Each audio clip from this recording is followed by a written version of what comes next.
listeners, welcome to the next session. I'm Adam Johns. And I'm Alyssa Johns. And you're joining us for an advice podcast for game masters seeking help with their next game session. Yeah, and things going on right now are PAX Online. Yeah, it's actually pretty wild. 9 days, and it's 24 hours each day. I definitely feel the disconnect. I mean, I like to go to PAX. I like to see people, all that jazz. And I'm not the best with technology. I'm good with some technology, but I'm not good with a lot of it. And having to navigate Discord, and Twitch is its own thing. I don't understand Twitch very well. It's hard. So I'm feeling a little disconnected. It's just not quite the same, I'm used to the PAX experience, and I go to a lot of PAXs. And you usually have a table. Yeah, I work at a lot of PAXs, and this is very different.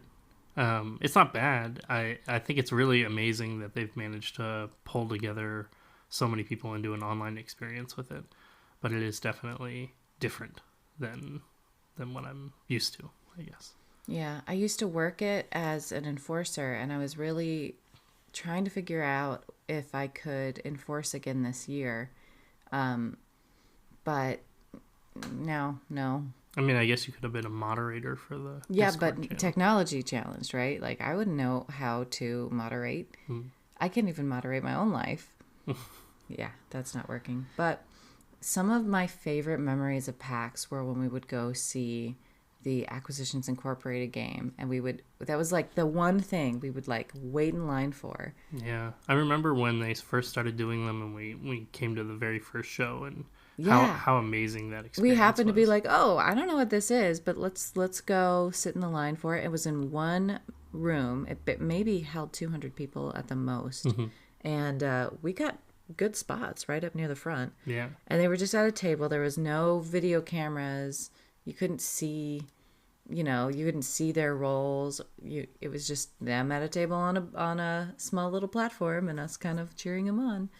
It was pretty amazing. And it's interesting to me how it's both that has taken off, but also like live streams of D&D and how actual play stuff has really taken off. I think we've stepped into a different era of D&D than we used to be. No longer are Dungeons and Dragons players down in the basement in the shadows. They're on a stage. They're on your phone, and you can watch them at any time.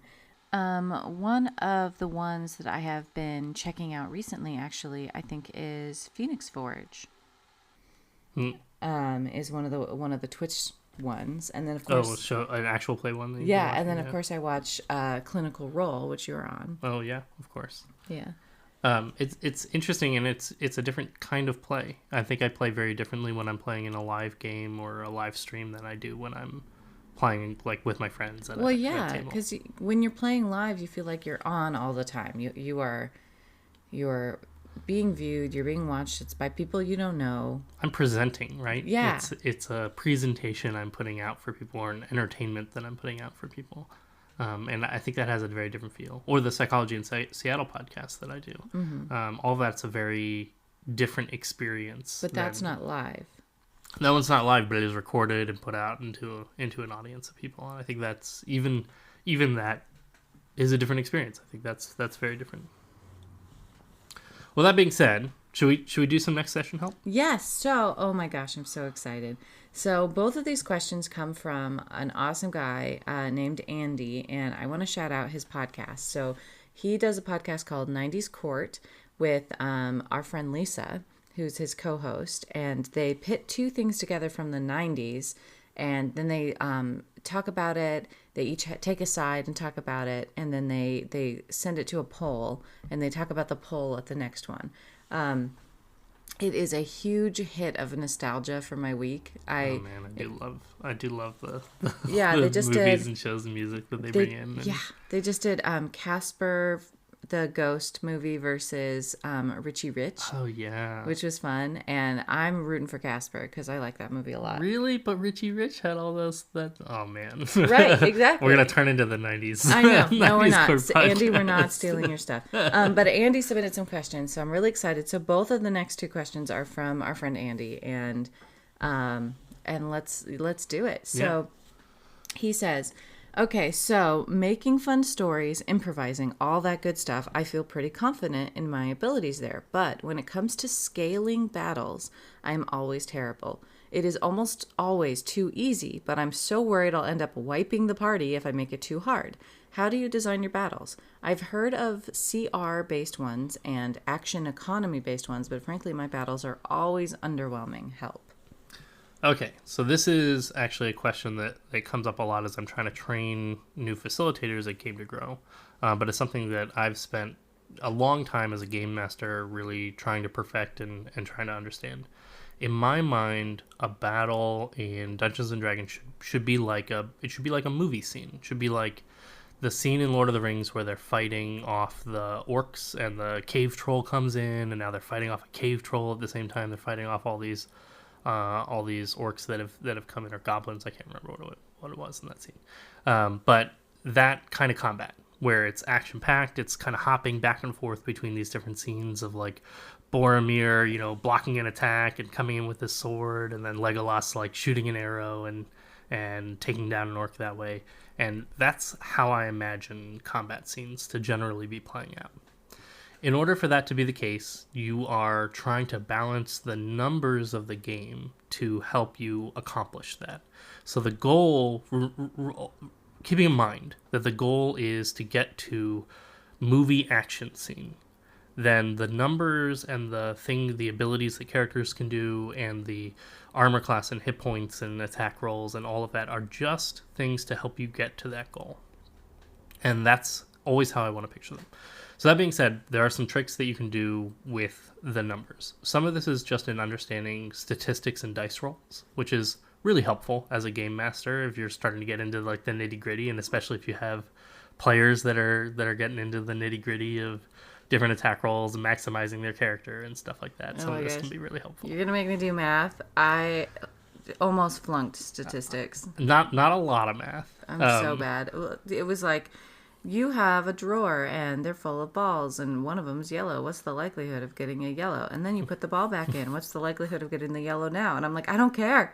I just open the drawer and look. I just figure out where the yellow one is. I pull out balls until I get the yellow. This is why casinos love me, because I always end up going to the table that is the worst one for me to win. Is that the slot machines? That's the table you go to.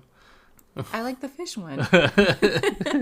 Anyway, keep going. So the important part about statistics here, especially in a game like Dungeons and Dragons, is understanding how high somebody needs to get to do damage and how much damage they can do on their turn. So when you look at your characters at your table, let's imagine as a game master you hold on to all your players' character sheets, which is sometimes really good advice for game masters in general. And you're trying to plan out your next fight. So what I would do is I would look at all of the attack rolls of all of my players and figure out what the general attack roll bonus is that they're going to apply to their rolls. And then add 10, and that's the armor class that I want to give to my monsters. Okay, so let me walk through that in my own mind so I understand. So I have a level whatever fighter, and they have a +2 to hit. Mm-hmm. So then I would make my guy a 22? A 12. A 12. A 2 plus 10, so 12. Uh-huh. Yep, math. But that basically means that your player will hit about half the time. So if they roll a 10 or better, they will hit. And if they roll less than a 10, then they will miss. Okay. And that's sort of your goal, right? Now, some of your players might have an attack roll of +4, so they're going to hit a little bit more often. They're going to hit anytime they roll an 8 or better. You want to take the average of all of them. Right. Or, you want to decide who it is that you want to be hitting more often. The mean. See, I remember math. There you go. The mean of it. But the other thing to keep in mind is that hitting is always more interesting than not hitting. And this is the case when it comes to saving throws. Spells that don't do anything on a miss are really boring when they miss. And having monsters that have a really high armor class is really boring when the players never hit them. When you go a whole round and only one player hit the monster, it makes it much more difficult to make the combat exciting and interesting. And there are ways to mitigate that. You can describe the misses much more eloquently. You can say you're hammering with your sword again and again. The monster keeps blocking and parrying and dodging to the side, and you're trading blows back and forth. And so you can get into, even though it was a miss, we can still describe action-packed combat. Or you could do the no but, where like you missed because you slipped, but it actually propelled you, and now you're sliding under its legs. Right. Or you slam your sword attack into its shield and you crack its shield, and now its shield is broken and no longer useful. And maybe you lowered its armor class, even though it was a miss. So there are lots of things that you can do for misses. But in general, hits are more interesting than misses. So with that being said, I always want to do kind of a lower armor class and a higher hit point for all my monsters. And then for the hit points, I do the same thing. I look at all the characters and I say, what is the general amount of damage everybody's going to do? And how long do I want this combat to go on for? Mm-hmm. Keeping in mind that, and a single round of combat in a game like D&D can be 20 minutes, 30 minutes. Like, that's one round of combat. Right. So if we're only playing for an hour and a half, I probably only want 2 rounds of combat. And so that means I got to make those 2 rounds of combat really interesting. I got to really make sure to give everybody a chance to do something really amazing in just a couple of rounds of combat that way. And that means that if my players generally do, 10 damage a turn for each of them, well, that means that if I have 4 players and they all are going to hit, they're going to do 40 damage in one round. So I got to make the monsters' hit points somewhere around 60 to 80 so that I can make sure that they are doing good damage and combat lasts about 2 rounds. And that's where the statistics part comes in. Now, I don't actually do all of that work before every single combat. This is a do as I say, not as I do, right? Yeah, this is a good starting place. If you're a game master who wants to use CRs, which I'll explain in a second, or if you are a game master who really wants to have some numbers to have as guidance, this is a really good way to think about your numbers. And the same thing goes for if you're making up monsters and you need to make up attack rolls for your monsters. You can look at the armor class of your players and say, how often should this monster hit? I want them to hit about half the time, so I take the armor class of the players and I subtract 10, and then I use that as the attack roll of my monster. So if they have an armor class of 15, then my monster has an attack roll of +5, essentially. So this is just good guidance for understanding the numbers behind the monsters and the numbers behind what's going on. However, I don't do any of this. I tend to roleplay my monsters as the story dictates. So my guidance is thinking about the end of the story more than it is thinking about the middle or the beginning of the story. So I don't want to plan my monsters as here's what they're going to have for their attack bonuses and armor class and hit points. I want to plan at the end of this battle, what do I want my players to have experienced? And in that case, what I want is I want this battle to last a certain amount of time, and I want the players to take a certain amount of damage. Maybe everybody's at half hit points, because I want it to be an epic battle. I want them to feel like it was really epic and that it was a struggle and it was a challenge. And so when I design my monster, I don't put much in the way of stats on paper as much as I do make sure that the monster doesn't die until 2 rounds of combat have happened. Right. I tend to do the same thing in that I don't care how many hit points a monster has. I care how many hit points they have done to it. So I will track the hits and the damage. But that's about it. I might have on my sheet, I have a little tally essentially to see how much, 20 and then 30 and then all of that jazz. And then if there's going to be a killer blow that's going to happen, I'm not going to go, oh, that was an epic blow. And then it still has 10 hit points. It still has 10 hit points, right? No, I want to reward that epic blow. Wow, that was really, really good. But that being said, it doesn't necessarily mean that this is a railroaded fight. Yes. I still want to give the opportunity for the players to make really creative choices, for things to go really poorly for the players if they need to. I mean, if you did a critical miss in the middle of this battle, you might be losing something big. Yeah. And I have absolutely, knocked players unconscious when I wasn't necessarily intending to do so, maybe as a result of the rolls. And I'll still make attack rolls for the monster. I'll still make damage rolls and things like that. And sometimes I'll change them, and sometimes I won't. But the important part is I'm still there and making rolls and letting some of the randomness of the situation dictate the outcomes of what's happening. I'm just using very loose boundaries to help define what the monster is so that it can be best for the storyline as opposed to best for numbers that are happening. Right. Okay, so what is CR? Okay, so CR is challenge rating. This is the methodology that the creators of Dungeons & Dragons use to help give you guidance on how you can balance fights. The idea here is that a challenge rating 1 monster is designed for a group of level 1 players in general. So if you have a challenge rating 5 monster, it is designed for a group of 4 level 5 players. Okay, it's always 4. Correct. The challenge ratings get really complicated when you start to mix and match. So if you say, well, I want 3 monsters for my 4 players, and now you can't do 3 CR5s for your 4 level 5 players because that'll be way too hard. That would be a challenge it would be a very, very difficult challenge for those players. So there are actually a bunch of websites and stuff that can help you specifically design the challenge ratings for your monsters. And actually, I think D&D Beyond now has like a monster creator, like a combat encounter creator. Oh, cool. That you can utilize if you're paying for your D&D Beyond account, or I don't know if that's available on the free account. I used to go to one that was like Donjon, yeah. Donjon's really good, yeah. And that was good, but I would take it with a grain of salt because it would be like, all right, you want 1 level 7 monster and 50 level 0.5s. And I'd be like, what?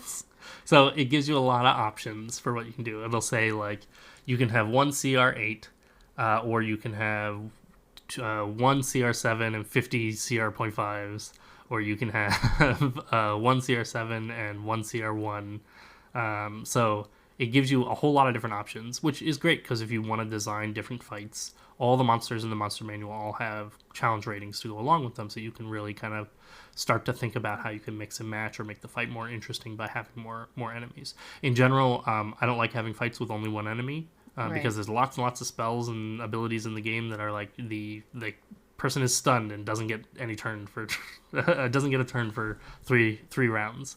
And now your one enemy becomes a very boring fight where your players are just pounding and eliminating it. Yeah. So even when I do boss fights, I usually try to have like some minions or some. You used to play a lot of WoW. I did play a lot of WoW. Yeah. So does some of this come from that? Yeah. Honestly, you think about video game fights, and what sometimes we call fights 2-stage combats. And that is where, you're fighting the enemy, and then you get them to a certain amount of health, and then they go roar, and then they change into their other form or whatever. Oh my gosh! Or like Kingdom Hearts, where there's like 5 false endings to the fight, and you're like, come on. And 5 is maybe a little much, but ultimately, like multi-stage combats are a great way to break up a fight. Because frankly, like when you start getting to the place where you're fighting the same person and they're using the same abilities and you're about 5 rounds in, it's too long. Yeah, that's boring. All the players will feel like, oh, we're still doing this, huh? We're still fighting this character. We're fighting this. Yeah, where's person. the twist? Right. And so having multi-stage combats allows you to have a longer fight while still maintaining interest, while still keeping it engaging and interesting. Yeah. I also strongly encourage, just in general, that the environment should always play a role. I'm also a little influenced by Sentinels of the Multiverse, which is a really fun board game, card game that I really enjoy, where you fight. It's a superhero game, and you fight a bad guy, but you also fight that bad guy in an environment. Yeah, I think we talked about it a little on the last one. Maybe. The environment really should be a role in your combat too. Maybe the bad guy starts breaking beams and the ceiling starts coming down, and now you're having to juggle fighting this bad guy while the ceiling of this building is collapsing on top of you or something like that. All of that stuff can be a really interesting play up of what's happening in the sort of combat situation that you're in. Yeah, I especially like the idea of multi-stage because if the fight is going too easy, like he said here, if it's going too easy, you can always have the bugbear's mama come, Mm-hmm. right? Or the owl bear, come help out his buddy. And suddenly the stakes got raised. And they don't have to be a full-sized whatever monster. Like, if they're all hurting, it doesn't have to be one that is ready and raring to go. It could be one that already has half health. Yeah, absolutely. You can also think about, in the moment, you can always adjust the health of a monster up or down.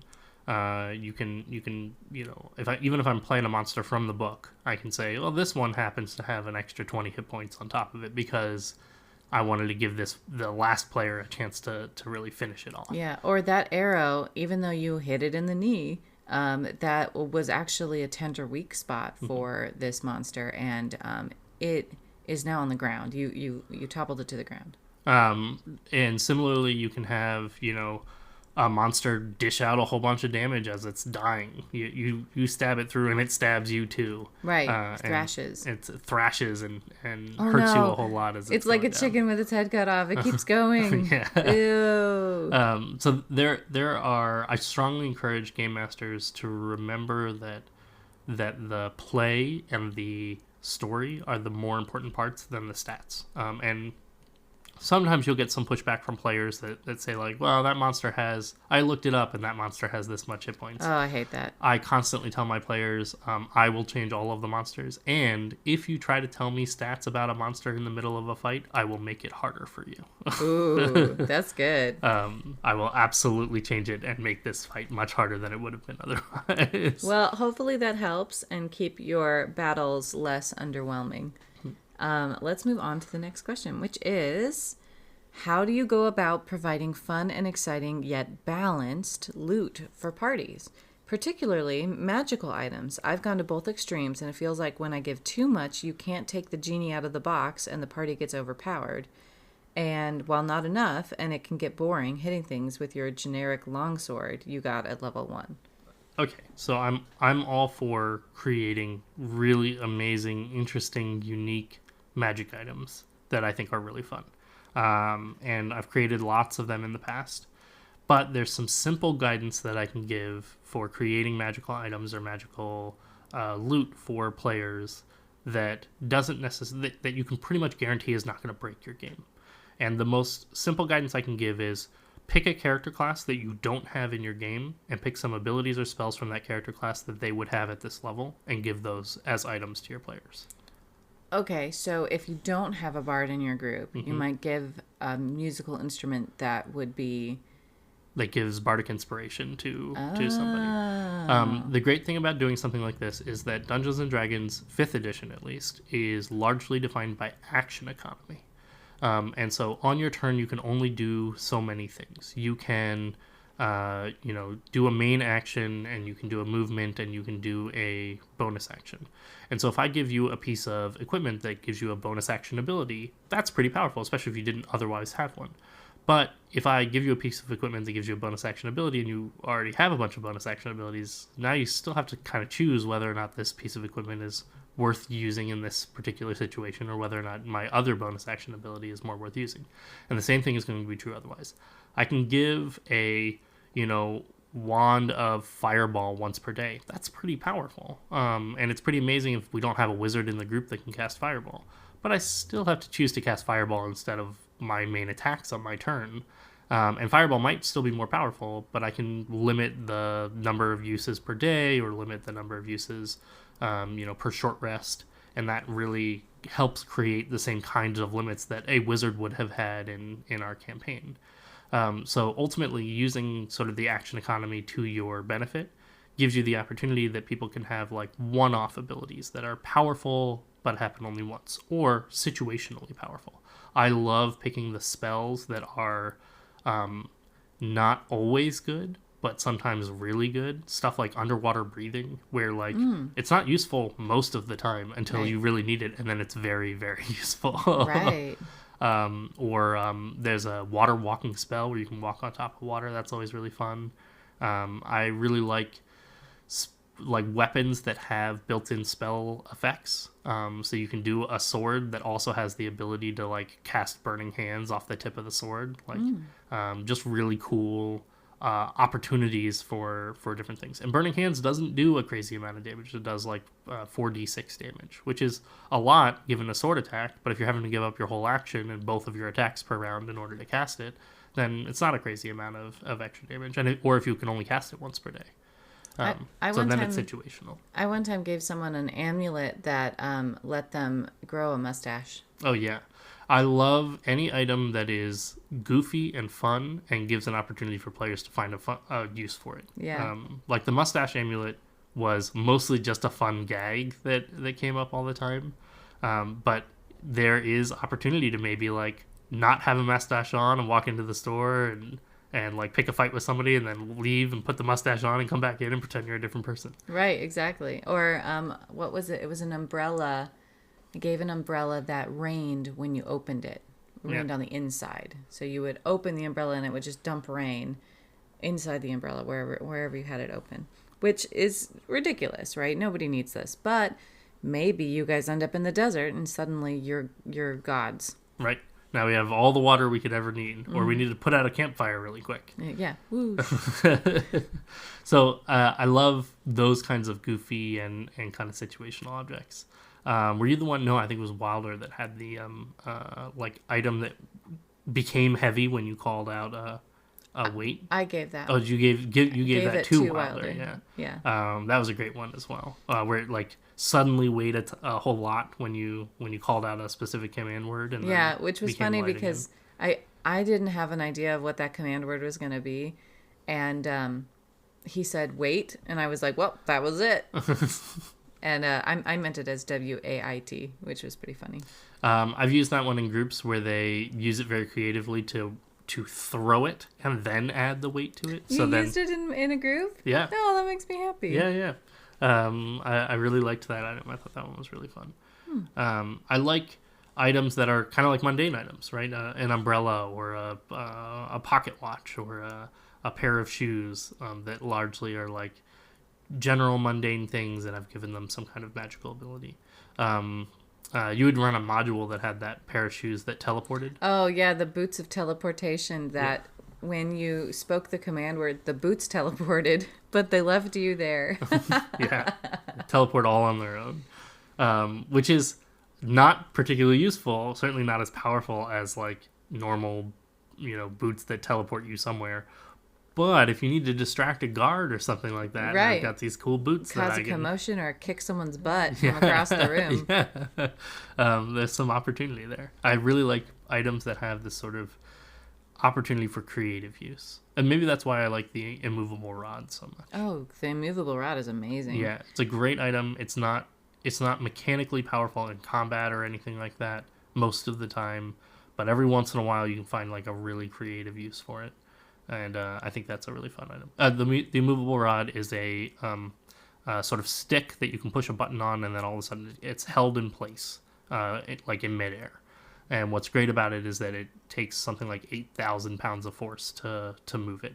So you can put it in front of a door and effectively block the entire door. Or hold open a monster's mouth. You can hold open a monster's mouth. You could put it in midair and tie a rope to it, and then use it to lower yourself down when you didn't have anything to tie a rope off to before. Could you use it like a ladder? Like have one in each hand and be like clink, yeah. click, it used to be one of the goals of my 3.5 characters to get 2 immovable rods so that you could basically climb anywhere. Yeah. Which is, given the other opportunities to fly and climb in the game, is really not an efficient way to climb up stuff. I feel like you can get boots of spider climbing. I mean, think about the upper body strength. Are you climbing in midair? What are your feet on? Yeah, and you're really just using your arms to climb up. Yeah, that takes too much. It's tough. All right, so there's some examples for some items. Ultimately, the last piece of advice that I'll give is sometimes your items do become too powerful. It's okay to fold down the Game Master screen and turn to your players and say, I think I may have given you an item that is a little too powerful. And then work with them. Remember, this is a story. So work with them to find a way to mitigate that. And you can say, either I need to put some kind of limit on your item, maybe it suddenly can only be used once per day, or your item's gonna break, but we're in a really epic way. We're gonna find a way to make this like a part of the story. And I'll give you a chance to use it a couple of times to the really broken extent that it is, and then it's gonna break, it's gonna explode, something like that. You're too nice. See, and work with the player on it. I would probably just make it break. You would just have it. Well, break now without... suddenly it's a story plot. Where are they going to try to repair it? Did it break because a bad guy threw it or broke it, or what? That is essentially what I'm doing as well. You're just doing it without telling the player. Well, because now it's a surprise. Surprise! Your weapon broke. Oh, I mean. No, it's not a bad way to go. This is about the trust that you have in your players. So right. If you know your players can handle that you broke their very favorite magic item, and they will deal with that and roll forward and not be upset and angry as a player at the table rather than you know as their character, then I think that's a great way to go. You one time in the Psychology in Seattle podcast limited a player's rage. Yeah, I like to if I know I can trust my players, I will take away abilities. I will break their equipment or take away their equipment, even for multiple sessions at a time. I took away Umberto's character's, Grollo's, his rage ability because it was part of the storyline. And then every time he kept trying to rage, He couldn't. He didn't get anything. He would come up empty. Yeah. And it was great because when I reintroduced his rage, all of a sudden it became so much more significant and much more powerful. What did you call it? It was like Heart's Fire or... Heroic Might. I think. Heroic Might. Oh, that's good. Yeah. So suddenly he wasn't drawing from anger. He was drawing from the passion of saving people, of being a hero. Yeah. Which is really good. Yeah, it was a lot of fun to do. Okay. Andy, I hope that helps. Thank you so much for submitting questions. If you listeners want to submit questions, you can go to our website, and there is a submit a question little form at the bottom. It would be amazing. You could always do it on Facebook or Twitter too. Also, I have Instagram, but and any of those. But the forum is the easiest way for us. Find us, submit some questions. Next session at the next session on Twitter and Instagram and Facebook and. No, those ones are Next Session Podcast. Oh, Next Session Podcast. Yeah. Backwards. I'm sorry. I messed it up with Twitter. It was my fault. Next Session Podcast on Twitter and not on Twitter. It's the Next Session at Twitter. Man, this is really confusing. I know. Twitter is the Next Session, and everything else is Next Session Podcast. Oh, okay. And visit us on our website at nextsessionpodcast.com. Yeah. And submit a question. So we're not going all the way away. We're going to take a break, and then we'll come back, and we'll ask a GM, and then do a spell. Awesome. That sounds great. All right. Take a break.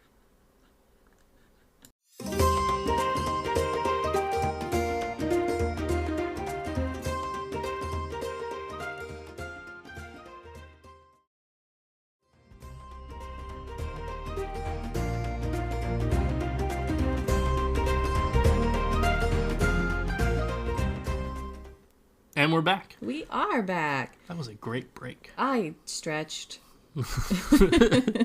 Me too. All right. So moving on, ask a GM. This person, Costralis, says, does the wizard class come with an extremely fashionable hat? I was speaking to my DM about this, and they said that it didn't. I really want a goofy but extremely fashionable hat, and I think it should be included with the robes, or a set of common clothing. I'm just wondering what you think. Yes, I know, I can just buy a hat somewhere.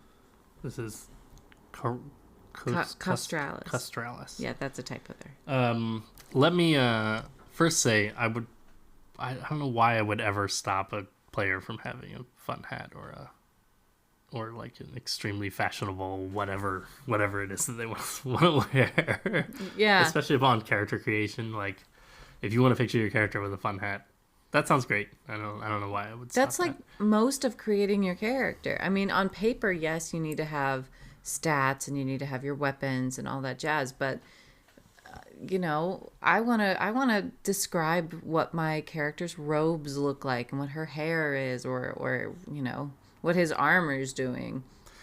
Now that I'm thinking about it, there is one circumstance in which I would maybe stop a player from doing that, which is that they made that their goal for their character. to say, like, I'm looking for a very fashionable hat. And then they said, well, I want to have it when I start my character. And I would say, like, well, that's your character's goal. So no.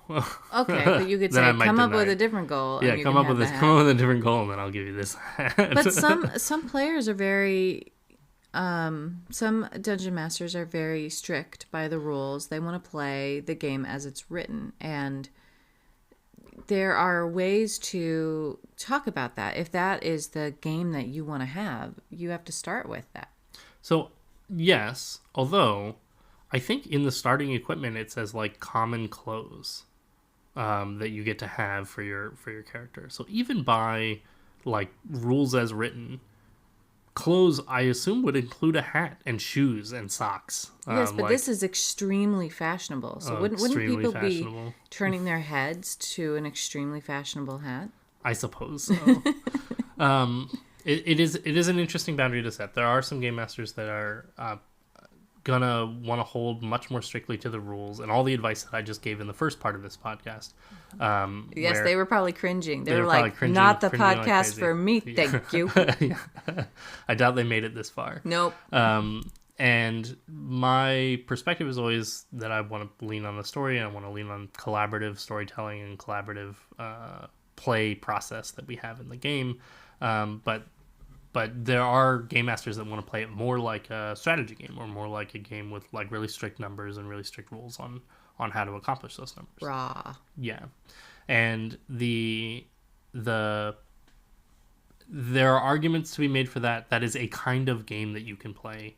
The important part is whether or not your players want to play that game. So you as a game master might want to play that game, but if you haven't made that clear to your players that this is the kind of game you want to play, and gotten their buy-in and gotten their acceptance that they're okay with that, or that's the kind of game they want to play too, then you're barreling towards a big misunderstanding. And oh my gosh, it's just going to be frustrating for everybody because they're going to goof around and you're going to say, no, I don't want you to goof around, and they're going to say, well, you don't control my character, blah blah blah. Right. And this kind of conflict about a hat is maybe like a battle that it seems like a dumb battle to pick as a game master. That all being said, I totally agree. I think clothes are a big part of what makes up your character, and I will go pretty far out of my way to allow characters to have some customization into fitting the ideal or the concept that the player has for them.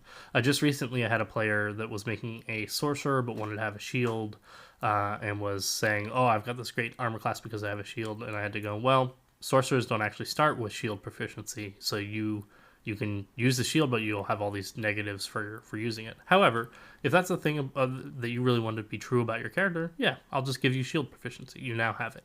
Your character spent a long time really focusing on how to use the shield, and now you have this extra shield proficiency that sorcerers don't normally have. Yeah. Even by stats, I don't know. It's an extra +2 to your armor class. You're not going to be the highest armor class in the group by any means. You're still a sorcerer. You still have terrible hit points.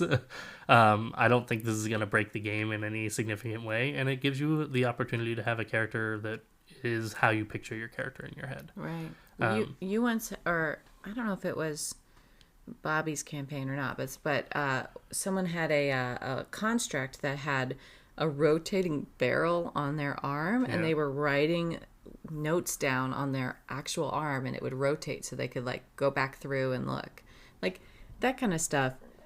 Fun. Why not? I think at that point you're really just adding to the fun of the game. I've had players that want to dress as a noble, and so all of their clothes are noble's clothes, and they carry around like a whole closet worth of clothes that they can constantly change into new outfits.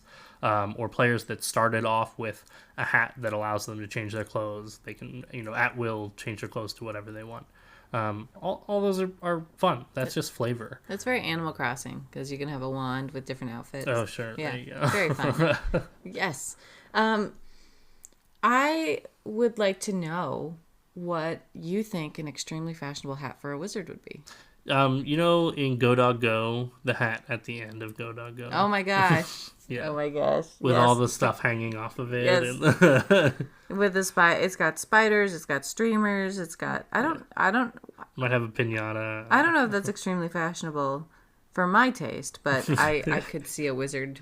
Well, it does say goofy but extremely fashionable. Okay, you're right. Either that or the classic wizard's hat. Oh, pointy with... It's pointy with stars. It's blue and has yellow stars on it. Oh my gosh. It says wizard across it. I like that idea. Yeah, so I guess, Costralis, to really answer your question is, if your DM says you don't get this hat at the start, unfortunately, you probably don't want to push back on this too much, but you should make it your goal to find a haberdashery to make the most epic wizard hat. I would argue you should push back on your DM a little bit. Not specifically on the hat thing, but you should turn around to your game master and you should say, I want to clarify what kind of game we're playing. Is this the kind of game where it's important that I not have this hat? Is there a strong reason why it's important that I not have this?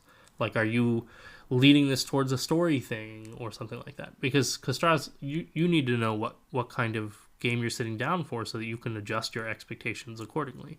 Because you don't want to walk into the rest of your game and constantly be pushing buttons and trying different things that you know that the game master already is going to know that they're not going to let you get away with and not going to let you succeed at, and you're going to be frustrated that you can't, and your game master is going to be frustrated that you keep trying.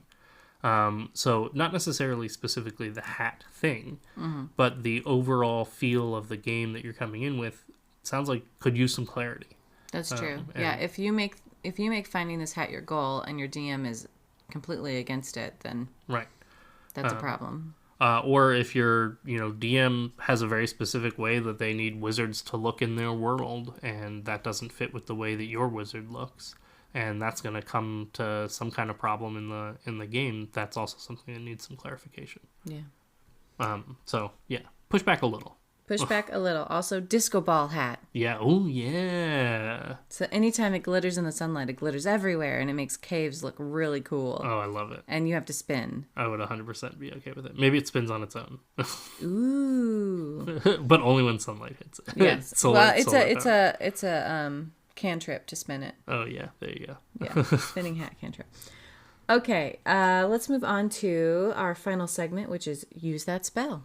Ba-da-ba-ba-bow. Use that spell. All right, so I picked one that I don't understand. I get the concept, Okay, but I don't understand how this is useful based on its description. So this is why I picked this spell. It's called Hallucinatory Terrain. Hallucinatory Terrain comes from the Player's Handbook, page 249. It's an illusion. It's a level 4 spell. Casting time, it takes 10 minutes to cast. Range of 300 feet. It's got verbal somatic, and materials: a stone, a twig, and a bit of a green plant. I like semantic components. I'm sorry. That's like where you argue about the rules the whole time. That's the component of the spell. It lasts 24 hours. Okay. Description. You make a natural terrain in a 150-foot cube to in range, look, sound, and smell like some other sort of natural terrain. Thus, open fields or roads can be made to resemble a swamp, hill, crevasse, or some other difficult or impassable terrain. A pond can be made to seem like a grassy meadow, a precipice like a gentle slope, or a rock-strewn gully like a wide and smooth road. Oh, I read those weird, but you got it. Manufactured structures, equipment, and creatures within the area aren't changed in appearance. And then it says, the tactical characteristics of the terrain are unchanged, so creatures entering the area are likely to see through the illusion. If the difference isn't obvious by touch, a creature carefully examining the illusion can attempt an intelligence investigation check against your spell save DC to disbelieve it. A creature who discerns the illusion for what it is sees it as a vague image superimposed on the terrain. So what's the point? So I can think of several different sort of uses of this. Okay, because the only thing I could think of was like Wile E. Coyote painting a hole on a rock and a roadrunner. Hilarious. And then, you're like, there's a tunnel here. Smack. That's all I could think of.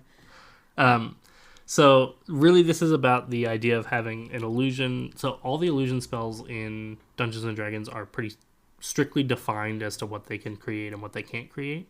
And so this really fills in the gap of other illusions. You notice that this doesn't have concentration, so you can set this up as a part of another illusion and then cast other illusions inside of it. So you could combine this with, an illusion of something coming out of a swamp or something like that. You needed to trick a lot of people. Okay. You could also combine this with illusions of yourself, like change yourself into some other kind of creature, kind of situation.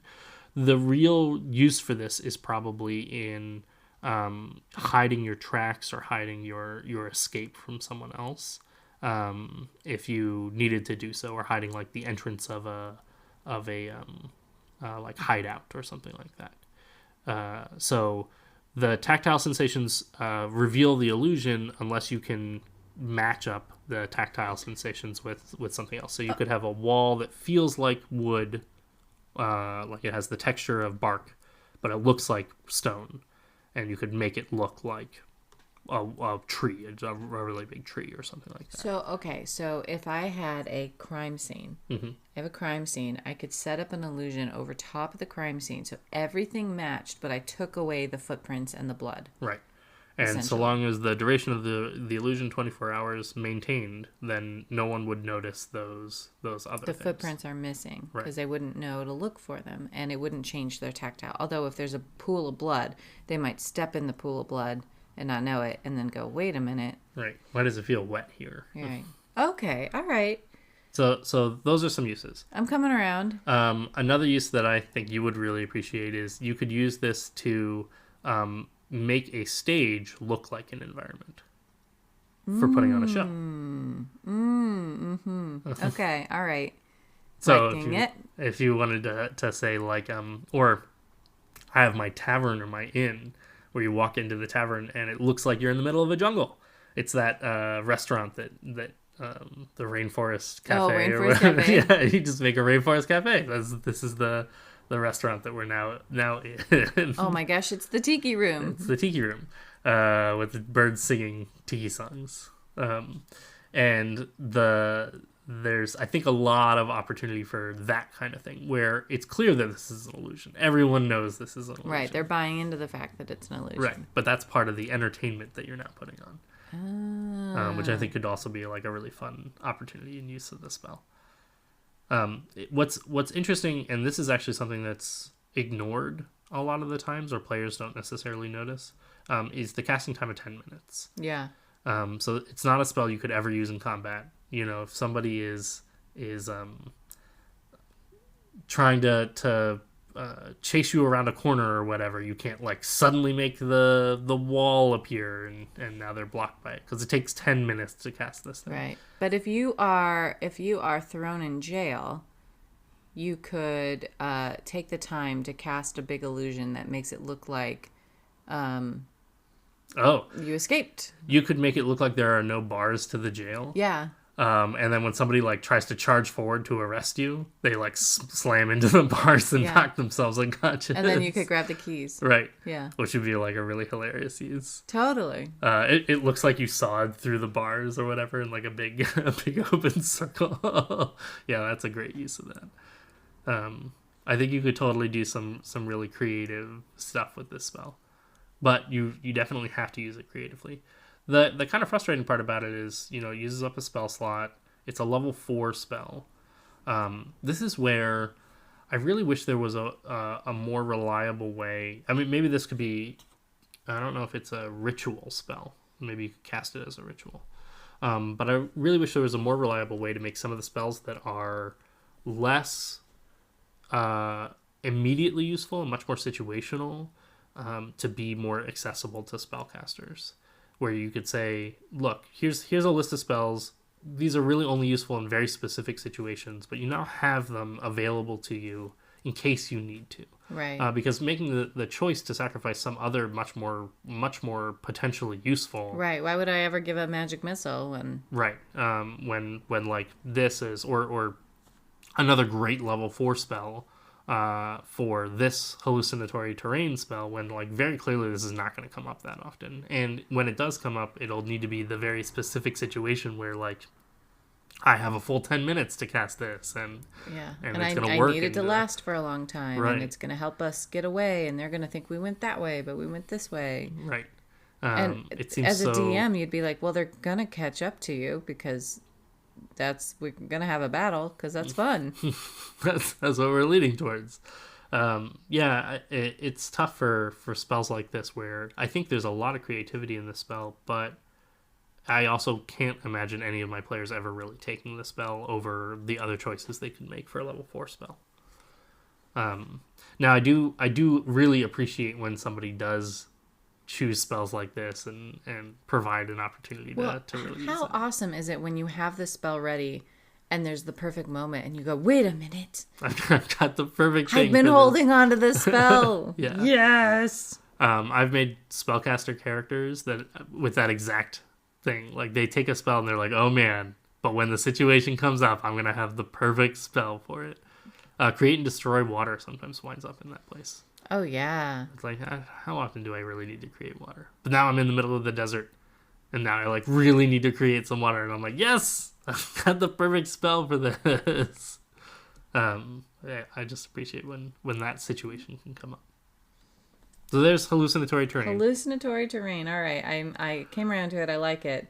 But I agree that if it is... Maybe you need a wand of hallucinatory There terrain. you go. Like, if there's a way to make it not use a spell slot, it would be much better. Yeah. And not take up one of your Hallucinatory prepared... Terrain goggles. Everyone... Wait. Everyone has to strap on these goggles before they walk through this area. It just makes the whole terrain and look it's only like the whatever. one... You have to switch goggles. Like, this is the one for this gully, but then, there's the one for the jungle-themed bar, and then there's the one for... Yeah.